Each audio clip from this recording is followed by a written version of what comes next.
सर्वांना श्री स्वामी समर्थ.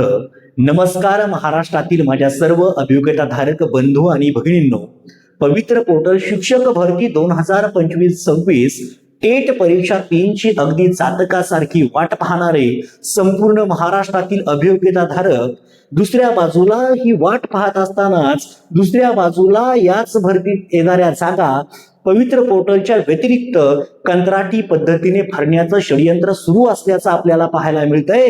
कालच आपण पाहिलं की सांगली सारख्या जिल्ह्यामध्ये 600 जागा येणाऱ्या जागा कंत्राटी पद्धतीने भरण्याचं काम सुरू असताना त्या ठिकाणी आपण शांत बसून चालणार नाही, तर या जागा फक्त आणि फक्त पवित्र पोर्टललाच आल्या पाहिजेत. कारण की संपूर्ण महाराष्ट्रातील 1,70,000 अभियोग्यताधारक या भरतीची वाट पाहत असताना संपूर्ण त्यांचं क्वालिफिकेशन, एज्युकेशनल क्वालिफिकेशन असेल, प्रोफेशनल क्वालिफिकेशन असेल, अगदी अपडेट असताना बरेचसे अभियोग्यताधारक अगदी नेट, सेट, गेट सारख्या परीक्षा पास असताना त्या ठिकाणी बेरोजगार म्हणून आज वावरताना आपल्याला पाहायला मिळतंय. आणि दुसऱ्या बाजूला जे शिक्षक या शिक्षकी पेशातून रिटायर्ड झालेले आहेत त्या शिक्षकांना त्या ठिकाणी कंत्राटी शिक्षक म्हणून नेमणूक देऊन या सरकारला काय साध्य करायचंय हाही मोठा प्रश्न आहे. एका बाजूला प्रेफरन्सची प्रक्रिया थोड्याच दिवसामध्ये सुरू होत असताना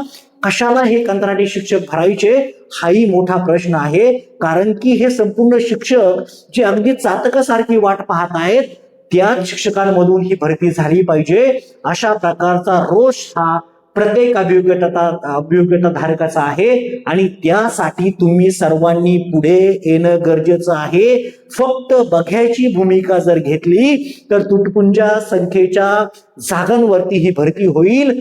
अगदी 150+ असणारा अभियोग्यताधारक देखील या पवित्र पोर्टलच्या भरतीच्या जागेपासून, या भरतीपासून वंचित राहील असं चित्र निर्माण होईल. आणि हेच चित्र जर उभं तुम्हाला करून द्यायचं नसेल तर त्या ठिकाणी युवा विद्यार्थी असोसिएशनचे अध्यक्ष माननीय तुषार देशमुख सर यांनी आपण काल पाहिलं, त्यांना हे समजल्यावरती तात्काळ टेलिग्रामवरती एक मीटिंग घेतली आणि कशा पद्धतीचं नियोजन करावं लागेल त्या ठिकाणी सांगली जिल्ह्यातील काही भगिनींना त्यांनी सांगितलं की तुम्ही व्यवस्थित चौकशी करा.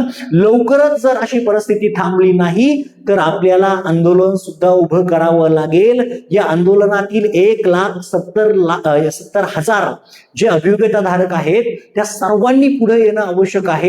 कुठे ना कुठेतरी आपला हातभार लागला पाहिजे. कारण की आंदोलन आपल्याला माहिती आहे संपूर्ण महाराष्ट्रामध्ये आपण जर पाहिलं तर मागील टेट 2 मध्ये असणारा फेज 2 हा थांबलेला असताना त्या ठिकाणी अन्नत्याग आंदोलन तुषार देशमुख सरांच्या माध्यमातून पुण्यामध्ये झालं आणि ही भरती सुरू झाली आणि हजारो शिक्षकांना त्यांच्या हक्काची नोकरी मिळाली.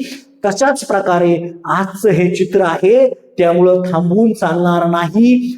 जेवढं शक्य होईल तेवढी तुम्हाला मदत त्यांना करायची आहे.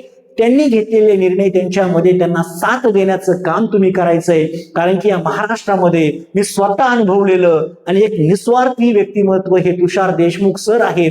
कारण की इतरांचं मी सांगणार नाही कोण कोणासाठी करतंय, कोण काय करतंय, परंतु यांच्या पाठीमागे जर उभं राहिलं तर 100% सांगतो सर्वच्या सर्व जागा या फक्त आणि फक्त पवित्र पोर्टल मार्फतच भरल्या जातील. आणि यासाठी तुमची तयारी त्या ठिकाणी ग्राउंड लेवलला उतरण्याची असायला पाहिजे.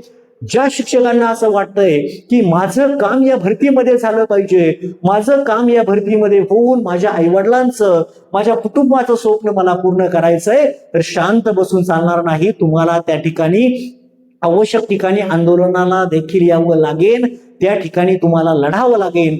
तरच तुमचं काम होईल. आता विचार करण्याची वेळ तुमची आलेली आहे. माझी तर इच्छा आहे की तुमच्या प्रत्येकाचं काम या भरतीमधून व्हावं. यासाठी तुम्हाला शुभेच्छा देखील आहेत. परंतु आता थांबून जमणार नाही. तर ही भरती कंत्राटी पद्धतीने न होता फक्त आणि फक्त पवित्र पोर्टलच्या मार्फतच झाली पाहिजे. यावरती तुमचं मत काय आहे नक्कीच कमेंट बॉक्समध्ये करण्याचा प्रयत्न करा. आणि या आंदोलनासाठी तुम्ही तयार आहात का असंही मी तुमच्यासाठी एक आव्हान करतो. सर्वांनी फुल ना फुलाची पाकळी त्या आंदोलनासाठी मदत करणं गरजेचं आहे असंही तुम्हाला मी आश्वासन देतो. तर सर्वांना all the best. Thank you so much.